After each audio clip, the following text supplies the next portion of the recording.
সবচাইতে মজার পিঠার মধ্যে এটা যদি ভর্তা দিয়ে খাওয়া যায় তাহলে এই পিঠাটার টেস্টটা অনেক গুণই বেড়ে যায়। তাই এই পিঠার মজাটাই অন্যরকম আর এটা খাওয়ার টেস্টও আলাদা হয়।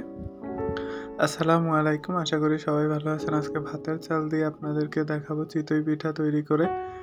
তো প্রথমে ভাতের চালটা ২-৩ ঘন্টার জন্য ভিজিয়ে রেখেছি। যখন নরম হয়ে গেছে তখন ব্লেন্ডারে দিয়ে পানি দিয়ে সোজা ব্লেন্ডার করে নিছি। আর এটা ব্লেন্ডার করতে একটু সময় লাগবে, একটু অল্প অল্প পানি মিক্স করে। আর বেশিক্ষণ রাখবেন না, তাহলে কিন্তু ব্লেন্ডার জ্বলে যাওয়ার সম্ভাবনা থাকে। এটা অনেক আঠালো হয়ে যায়। একটু পানি মিক্স করবেন যতটুক লাগে। হয়ে যাওয়ার পরে বিশ্বাস করেন, এটা দেখতে এত সুন্দর হয়েছে বানানোর পরে। তো আমি একটু লবণ দিয়ে এটাকে ঠিক ঘনত্বে নিয়ে নিলাম।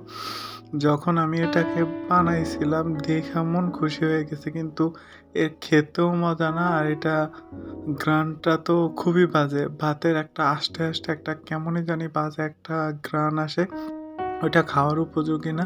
এটা আমি ঠিক বলে বুঝাইতে পারবো না যে ভাতের চাল আপনার যখন ধান সেদ্ধ করে একটা তেতো তেতো ভাব থাকে পিঠাটার মধ্যে, কিন্তু পিঠাটা দেখার পরে মানে চোখ জুড়িয়ে যায় যে এত সুন্দরভাবে হয়েছে। এটার ভিতরে একদম ফুলে মানে টইটুম্বুর। এই ভর্তা দিয়ে খাওয়া বা এমনি খাওয়া যেমনি খান না কেন এটা খাওয়া যায় না।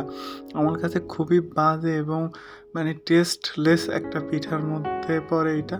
আর এটা তোলাও যায় না, এটা লেগে যায়। অনেকেই ভিডিওতে দেখলাম যে অনেক রকমভাবে এই পিঠাটা তৈরি করে। এইভাবে খেতে মজা, ওইভাবে খেতে মজা। আদৌ এটার কোনো টেস্টই নাই। একদম টেস্টলেস একটা পিঠার রেসিপি। তো ভালো থাকবেন। আল্লাহ হাফেজ।